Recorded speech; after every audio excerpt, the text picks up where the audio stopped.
Hi అండి. ఇవాళ మనం రసాన్ని సింపుల్గా టేస్టీగా ఏ విధంగా చేసుకోవాలి వీడియోలో చూద్దామండి.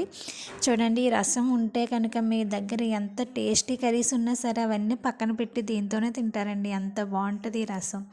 ఫస్ట్ ఒక గిన్నెలో వాటర్ తీసుకొని నిమ్మకాయ సైజ్ అంత చింతపండు వేసుకోవాలి. అందులో బాగా పండిన టమాటా ఒకటి వేసుకొని పక్కన పెట్టుకోవాలి. మిక్సీ జార్ తీసుకొని ఒక స్పూన్ మిరియాలు, 1.5 స్పూన్ ఏమో జీలకర్ర కొంచెం ఎక్కువ వేసుకోండి, బాగుంటుంది. హాఫ్ స్పూను మెంతులు, 2 ఎండుమిరపకాయలు వేసుకోండి.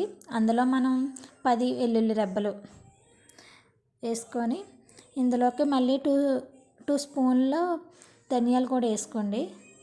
ఇవన్నీ మిక్సీ పట్టుకోవాలి.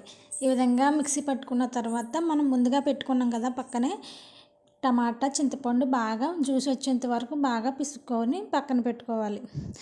ఈ పొడి మీరు డైలీ చేసుకునే వాళ్ళు అయితే కొంచెం ఎక్కువే చేసుకోండి, స్టోర్ చేసుకున్నా బాగుంటుంది.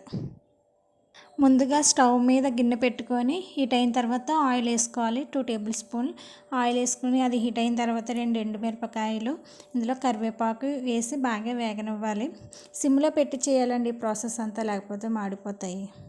ఈ విధంగా ఫ్రై చేసుకున్న తర్వాత మనం ముందుగా చేసి పెట్టుకున్న పొడిని ఇందులో వేసుకొని దీన్ని కూడా ఆయిల్లో బాగా ఫ్రై అవనివ్వాలండి.